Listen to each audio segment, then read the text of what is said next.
Birth certificate लाई? Scooter stand कर रही माँ बेटे के सवाल से चौंक गई। ओहो, भूल गई। अब क्या होगा? कुछ देर सोचने के बाद उसने अपने बेटे से कहा, रुक जाओ, मैं पूछती हूँ। क्या पता बगैर सर्टिफिकेट के शायद काम बन जाए। बेटे का चेहरा उतर गया। हो सके तो ले आओ माँ, वरना ज्वाइन करने नहीं देंगे।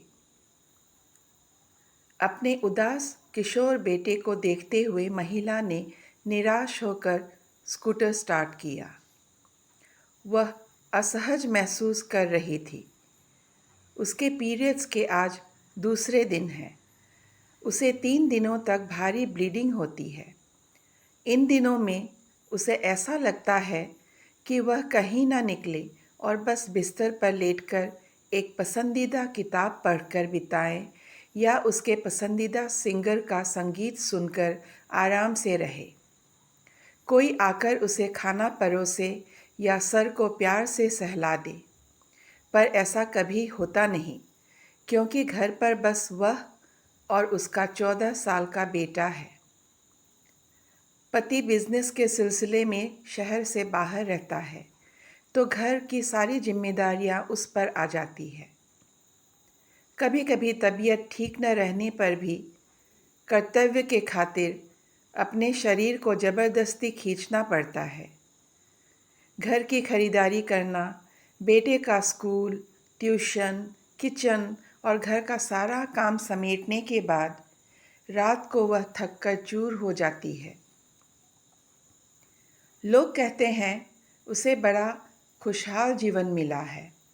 मेहनती पति, होनहार बेटा, परिवार और रिश्तेदारों के साथ अच्छे संबंध, समाज के नज़रों में एक सुखी परिवार। आखिरकार समाज ही तो निर्णय करते हैं परिवारों में सुख की स्थिति। मन के भीतर क्या भीड़ करता है, सुख या दुख कौन खबर रखता है। धीरे धीरे बड़ा हो रहा बेटा का बदलता हुआ व्यवहार और एक ऐसा पति जिसके पास मासिक भुगतान के अलावा अन्य समस्याओं को सुनने के लिए समय नहीं है। सोकर उठने से लेकर फिर सोने तक की उबाऊ जीवन शैली, सब मिलकर उसे अंदर से मानो अपाहिज बना देता है। उस औरत को कौन समझता है या समझने की कोशिश करता है जो धीरे धीरे खुद को खो रही है, क्योंकि हर किसी की नज़र में वह एक खुश और संतुष्ट इंसान है। अभी अभी बेटे का बर्थ सर्टिफिकेट जमा करने के बाद उसका खेल देखने के लिए गैलरी में बैठी ही थी कि तभी पंखा ठीक करने आए आदमी ने फ़ोन किया। जल्दी जल्दी घर आते हुए उसने कुछ खरीदारी भी कर लिया। उसी समय बेटे का फ़ोन आया। माँ, मेरा फर्स्ट राउंड का खेल ख़त्म हो गया है। बहुत बुरा लगा। बेटे ने इसका वीडियो बनाने के लिए कहा था, लेकिन वह नहीं कर सकी। वह बहुत असहाय महसूस कर रही थी। मैं तुम्हारे लिए क्या ले जाऊं बच्चा? जूस और कुछ हल्का, ठीक है? माँ, मेरे लिए 8 आलू पराठे और कुछ पनीर की सब्जी लाओ, ग्रेवी वाली। मेरे दोस्तों को तुम्हारे हाथ का खाना बहुत पसंद है। उसने स्वीकारते हुए फ़ोन रख दिया। घर में पनीर नहीं था। अपना स्कूटर लेकर वह फिर दुकान के लिए निकली। काफ़ी परेशानी हो रही थी, क्योंकि उसके शरीर के निचले हिस्से से लगातार खून बह रहा था। जब वह पनीर और मक्खन खरीदकर घर पहुंची, तो घड़ी में 11 बज रहे थे। आंटी, आप ऋषभ को टेस्टी टेस्टी खाना खिलाती है, इसीलिए वह इतना स्ट्रांग है। रजनीश नाम के लड़के ने पराठा खाते हुए कहा। उसे हंसी आ गई। जल्दी खा, इसके बाद ही मेरा सेमीफाइनल है। उसने बेटे की ओर देखा। नहीं, उसने माँ से कुछ नहीं कहा। चारों बच्चों ने कटोरे चाटकर खाना खत्म किया। जाते हुए ऋषभ ने कहा, माँ, चली मत जाना, इसके बाद मेरा राउंड है। पुरस्कार समारोह के बाद जब वे दोनों हाथों में 2 ट्रॉफियां लेकर लौटे तो सूर्यास्त हो रहा था। 3 पैड इस्तेमाल करने के बावजूद न केवल उसका अंडरवियर गीला था, बल्कि उसके स्कूटर की सीट भी गीली हो गई थी। माँ, नींबू ले लेते हैं।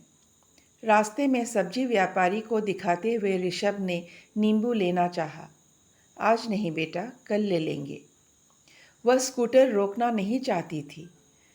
ऋषभ का चेहरा, जो प्रतियोगिता जीतने के बाद खिल उठा था, वह उतर गया। उसने फिर कुछ नहीं कहा। अचानक उसकी नज़र माँ की पीली कुर्ती में लगी लाल दाग पर पड़ी। उसका चेहरा सहानुभूति से भर गया। घर पहुंचकर उसने जल्दी से ताला खोला और अपनी माँ को चिल्लाया, माँ, तुम बाथरूम हो आओ, मैं उसके बाद नहाता हूँ। थोड़ा झिझकते हुए जब उसकी माँ बाथरूम में दाखिल हुई, वह तुरंत अपने काम में जुट गया। बाहर वाले टैप से बाल्टी में पानी लिया और एक फटे कपड़े के टुकड़े को पानी में डुबोकर स्कूटर के सीट को रगड़ रगड़ कर धोया। इसके बाद 2 बाल्टी पानी सीट पर उड़ेल दिया। कपड़े के टुकड़े को बाहर कूड़ेदान में फेंका और अपने हाथ पैर अच्छी तरह धोकर अंदर आए। माँ के बैग के अंदर कई बार फ़ोन की घंटी बजकर कट हो रही थी। उसने फ़ोन अपनी माँ को दिया, जो बाथरूम से बाल्टी लेकर स्कूटर साफ करने के लिए बाहर आई थी। मैंने साफ कर दिया। पापा का 2 मिस्ड कॉल है, लो बात करो। माँ चकित रह गई जब बाथरूम जाते हुए बेटे ने यह कहा। माँ फिर से आश्चर्यचकित हो गई जब बेटे ने उसे 1 कप दूध के साथ 2 आधी जली हुई ब्रेड के टुकड़े दिए। खाओ माँ, कहते हुए वह अपने हिस्से का ब्रेड और दूध लेकर अपने कमरे में पढ़ने चला गया। वह जानता है कि उसकी माँ की आंखों में 2 बिजली चमक रही है। वह समझ चुका है, माँ बनना वास्तव में आसान नहीं है। दोस्तों, कहानी में अंत तक बने रहने के लिए आपका बहुत बहुत धन्यवाद।